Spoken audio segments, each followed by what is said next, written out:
Kyrie Irving's first season with the Nets has been a disaster, and he's been ruining the team's chemistry. As a Nets fan, he's just been such an unlikable guy, and as Kyrie says, it's glaring that he's the problem in the locker room, as we saw when he blew up with the Celtics and had problems in Cleveland as well. The Nets are missing the great locker room guys like RHJ, Ed Davis, Jared Dudley, and D'Lo, and I'd honestly rather have those guys instead of Kyrie. He singled out his teammates to the media, and his pretentious and "I'm better than you" vibe really rubs me and most Nets fans the wrong way. I know it's very unlikely he's going to be traded, but let a Nets fan dream and let's go over 3 potential trade ideas for Kyrie Irving for fun. And before we get into it, if you want to support the channel and see more interesting NBA content just like this, be sure to drop a like and subscribe, as I really do appreciate all of your guys' support. So first up, I have the Pacers sending Malcolm Brogdon, Miles Turner, and Aaron Holiday to the Nets for Kyrie Irving and DeAndre Jordan. I think this would be a win-win move for both sides, and let's start off from the Nets' perspective. They would be getting a great borderline star, or at least an excellent role player in Brogdon, who would fit well next to KD, and he plays great on both ends of the floor. A starting backcourt of him and Dinwiddie would be excellent, and these two should play very well off each other, sharing ball handling and playmaking duties. They would also be getting an elite rim protector in Miles Turner, and Aaron Holiday would be a great 6-man as well off the bench. A starting lineup next season of Brogdon, Dinwiddie, Harris, Durant, and Turner is championship material in my opinion, and it would have essentially no weaknesses on both ends of the floor. The Pacers would do this trade to get rid of the awkward front court pairing of Sabonis and Turner, and they would be getting a go-to scorer in Irving. A backcourt of Irving and Oladipo will be dynamite on offense, and Victor can handle the opposing team's tougher defensive assignment, and adding Kyrie would give the Pacers a higher ceiling than if they just had Brogdon as their starting point guard.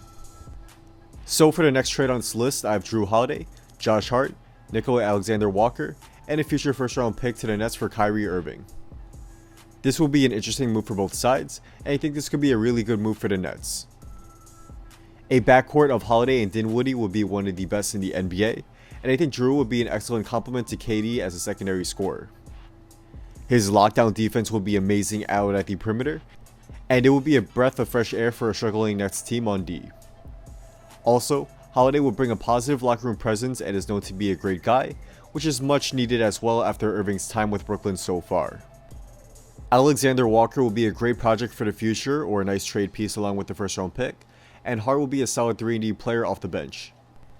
The Pelicans would do this trade to get a great scorer in Irving, and I think he would play very well off of ball in the backcourt, and he would get to play with an exciting group of guys in Zion and Ingram as well. I don't think this will be as good of a move as the Pacers trade for both sides, but it will be one that will be fun to see. And for the final trade on this list, I have Kyrie Irving and Wilson Chandler to the Los Angeles Lakers for Danny Green, KCP, Kyle Kuzma, Avery Bradley, and 2 way down the road future first round picks.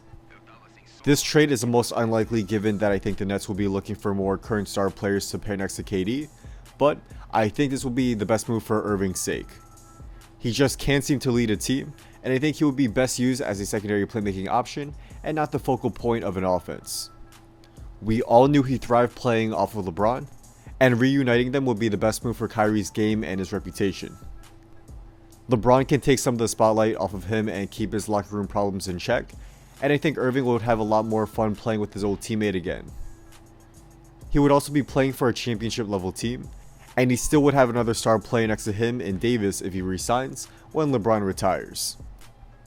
The Nets would do this trade to get a potential 20-point per game scorer in Kuzma, along with a lot of great role players and picks that can be flipped for a star, but I just don't think the Nets would accept this trade. Keep in mind though, I included this trade because I think this will be the best move for Irving to rebuild his reputation and improve his game, but I just don't think it's likely to happen at all.